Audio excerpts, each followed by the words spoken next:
Hello, I'm Ksenia and this is Lena. And we have chickens.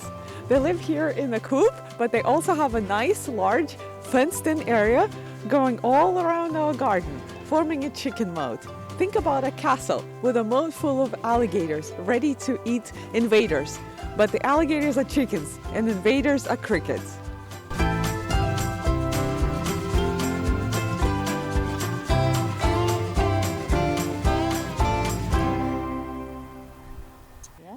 Anyway, unlike the alligators, everybody loves the taste of chickens.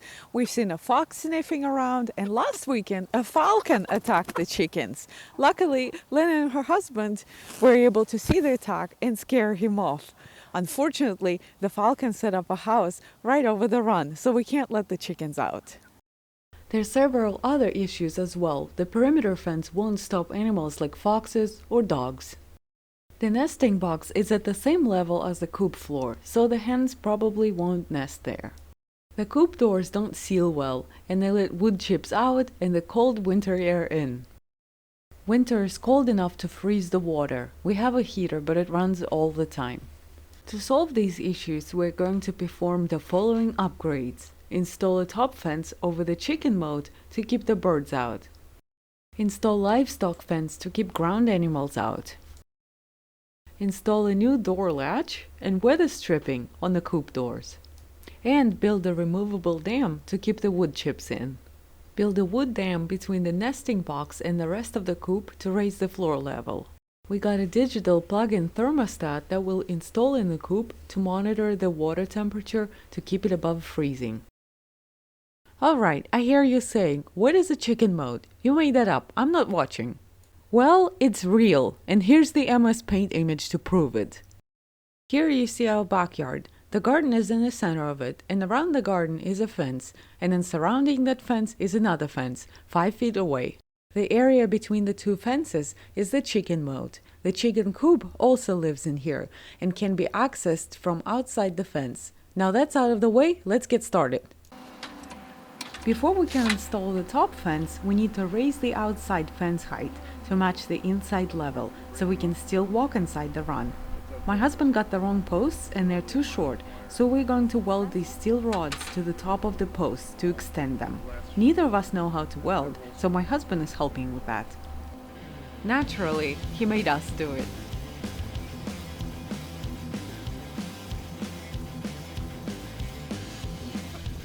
Pat spent about 15 minutes teaching Lena the basics of flux core welding.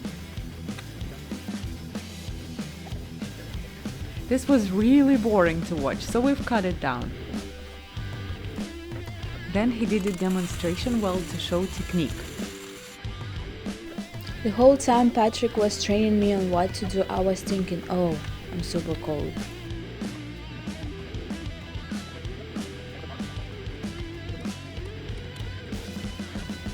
Finally, it was Lena's turn.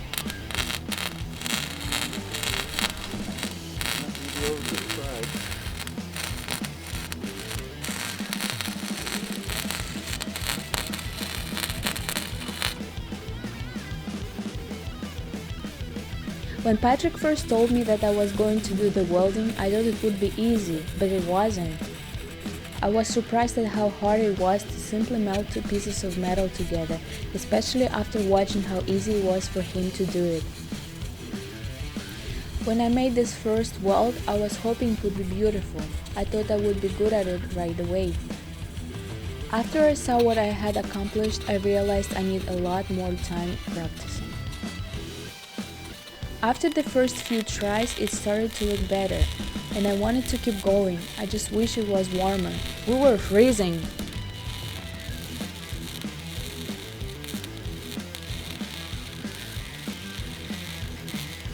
This was my last best weld, and I think it turned out good.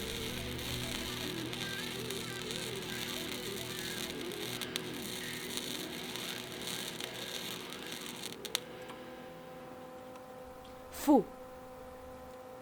So, Lena, how do you feel having welded for the first time? Should I still talk? Okay. I feel great. I feel very proud of myself.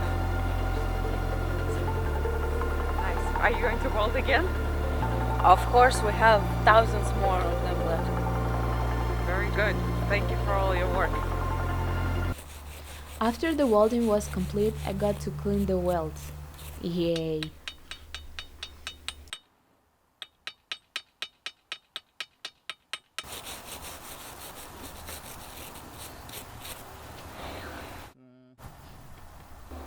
Patrick said it probably won't break. Probably. Pat came up with these small pegs which he made Lena cut. Real easy. Huh? It's real easy. Are you serious? Crank on it. Huh? Yeah, just, yeah.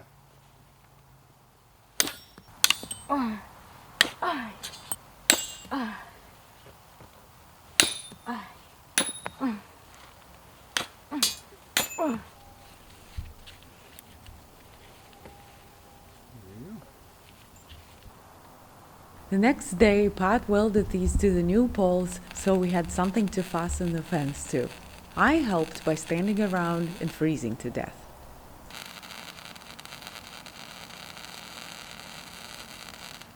Each pole got 2 pegs, forming an upper and lower cross. These horizontal crosses will allow us to hang the fence off of them, so it doesn't simply slide down the pole.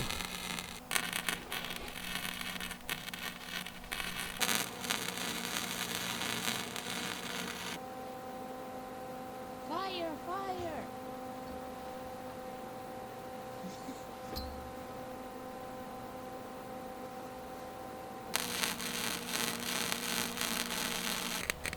While working on the poles, we noticed the fence gates had several broken hinge screws. Pat fixed this by welding the hinges to the poles.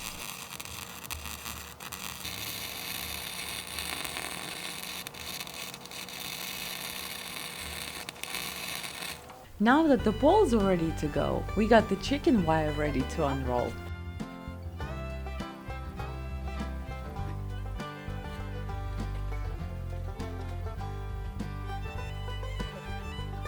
And unrolled it.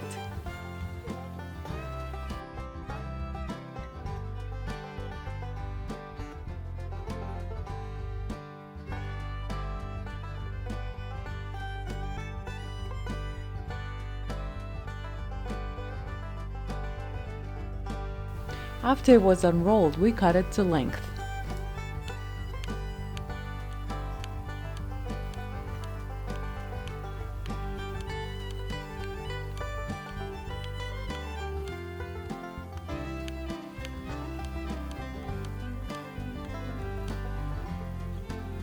Next, Lena moved the fence top wire to the new top cross bar. She's first securing the wire to the pole with a zip tie and then attaching the fence to the wire with another zip tie. Our entire fence is made of zip ties.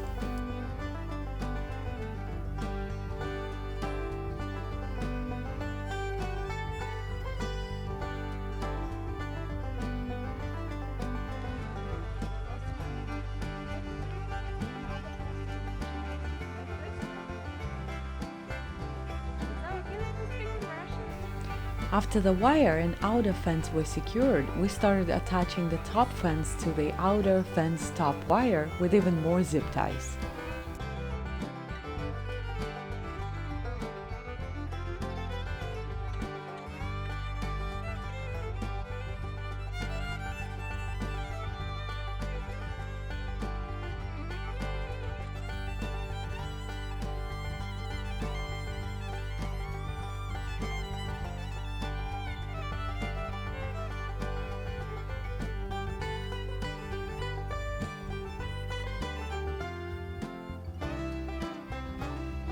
Lena managed to fall off the ladder 3 times and we didn't catch it on camera once.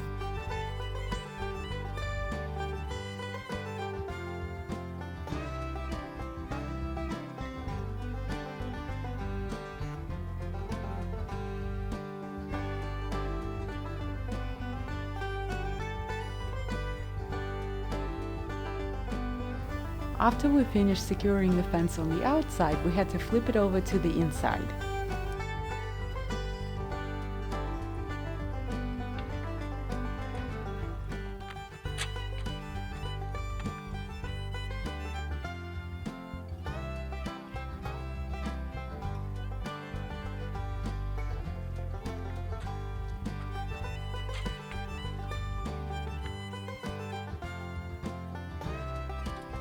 After we got the fence on the right side of the posts, we had to stretch it over the end, and it didn't quite reach.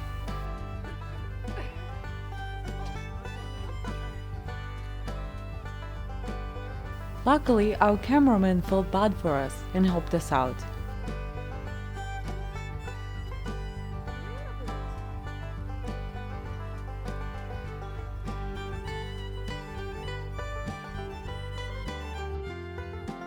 After we secured the end, we then pulled the rest of the fence over the inner posts to hold it in place so we can then zip tie it.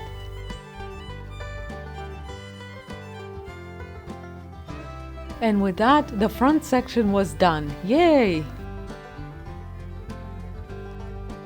The rest of the fence was pretty much the same, but we had more help.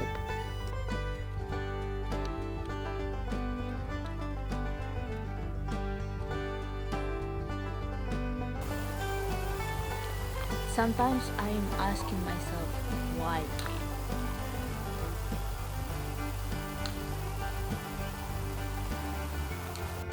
Yeah, sometimes I wonder that too.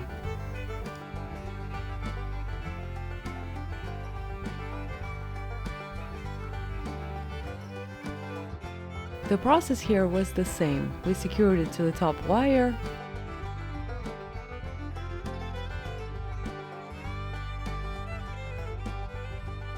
and flipped it over.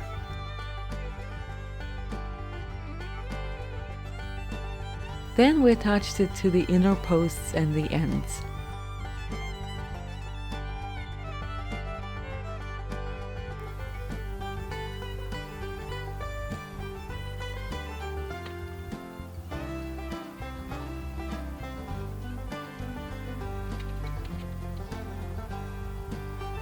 You may have noticed we don't have extension rods on the side and back.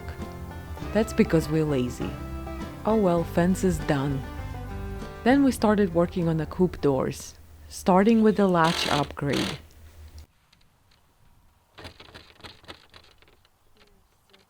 It did not go well. Then we installed extra thick weather strip all around the doors.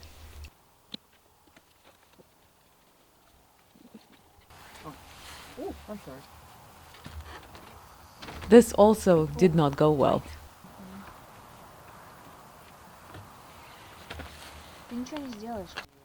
After trimming the weather strip several times, we finally realized that the doors were just too warped.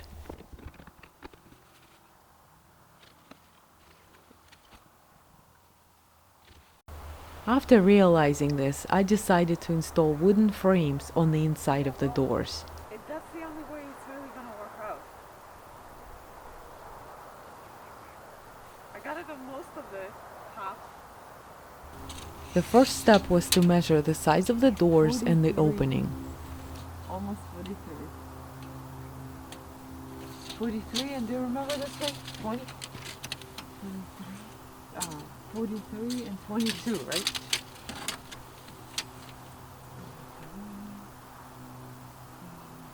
And 21 and a half.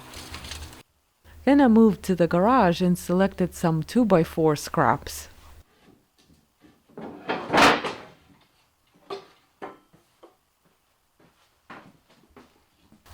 I then measured these to make horizontal rails across the doors. It was important to make these as long as possible, but still make them fit inside the door opening.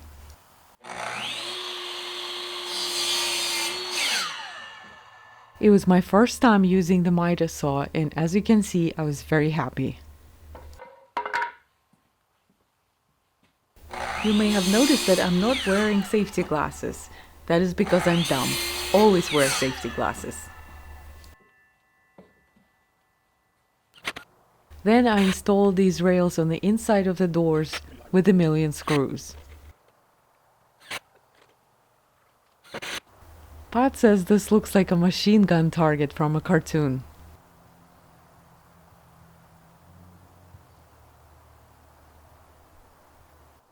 But regardless of how it looks, it works.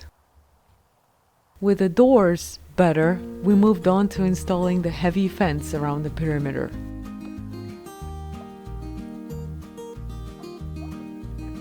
While Lena and I could have rolled it out ourselves, it was cold out and it was already our second day. Everybody just wanted to get it done since we had to go to work the next day. After the fence was rolled out and stood up, we cut it to fit. The guys focused on moving the heavy roll of fence around, while we attached it to the posts. Guess what we attached it to the poles with? If you guessed zip ties, you win a bag of zip ties.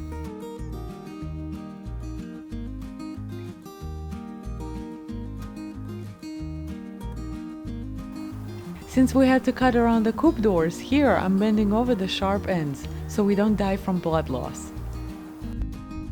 At this point, the fence was looking pretty good.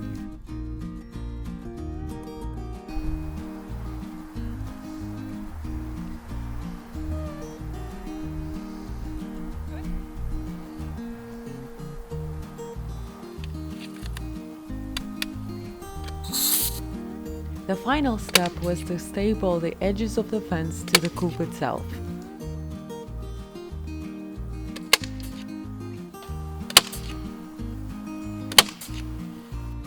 Since we were using wimpy staples, I had to go around and hammer them the rest of the way in.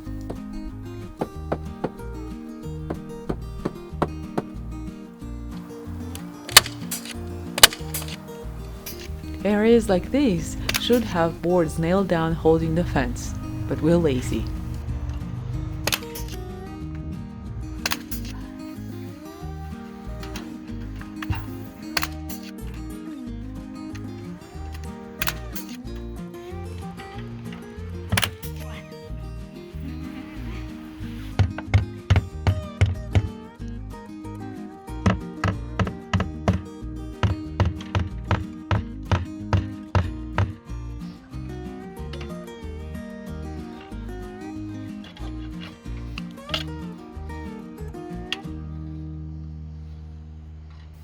It's good enough.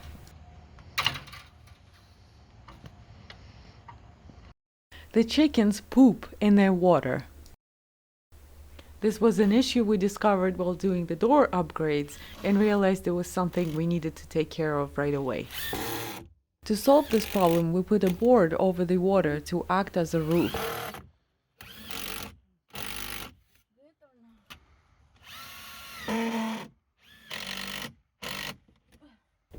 Clearance inside the chicken coop was terrible, and only Lena could fit.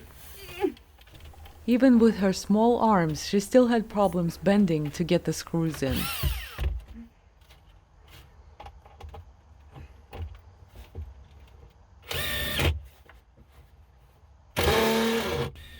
But was eventually successful. After the poop roof was installed, we then installed the thermostat. Lena learned that hitting her thumb hurts. So she hit her finger instead. We didn't have a strap for the thermostat, so it's held up by the electrical cords.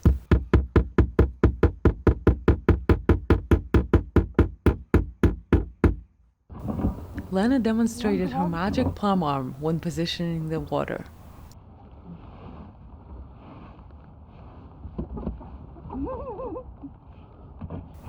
As you can see here, it's accurate to within 20 to 30 degrees.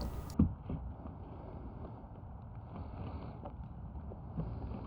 think that's good. And now she thinks it's exactly under it. Thermostat installed. Next, it was back to the garage to build the dams. If you remember, these are going to span the doors and keep the wood chips from falling out. Here I'm cutting 2x4 spacers, although, as you'll see, we'll only need one.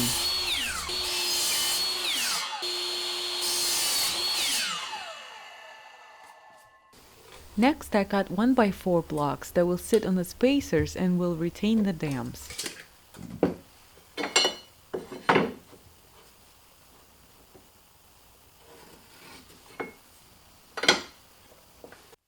None of our scrap was long enough to span the doors, so we're building the dams out of 3 pieces. Here Lena is applying wood glue on the end pieces before screwing down the center bridge piece.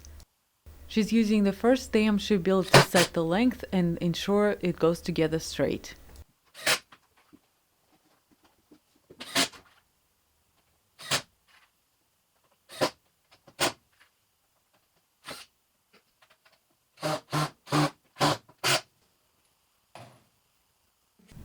Back at the coop, we used a piece of scrap plywood to build the egg box dam.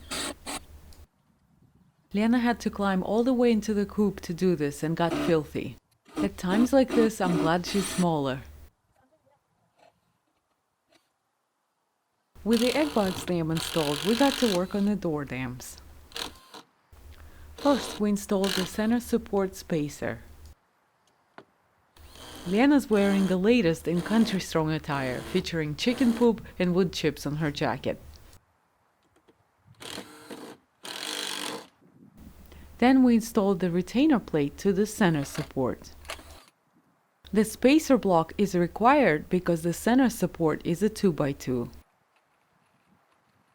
The corner posts are 4x4 and don't require spacers. So here Lena is attaching the retainer plates directly to the corner posts.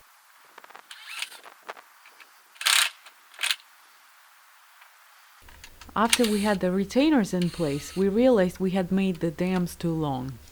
Lena fixed this by taking the screws out of one half, breaking the glue joint, and pushing the ends together. Ever heard of measure twice, cut once? Well, this was more measure twice, try to remember it, go all the way to the garage, think you remember it, and cut once. As you can see, this was a bad system. I recommend writing it down. It was raining just a little bit though when we were doing it, and that's my excuse.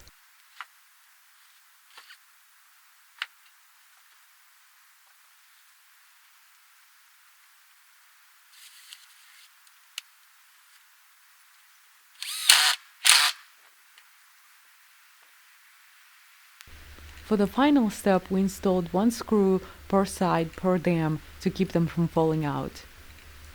These were screwed in about halfway and act as pegs.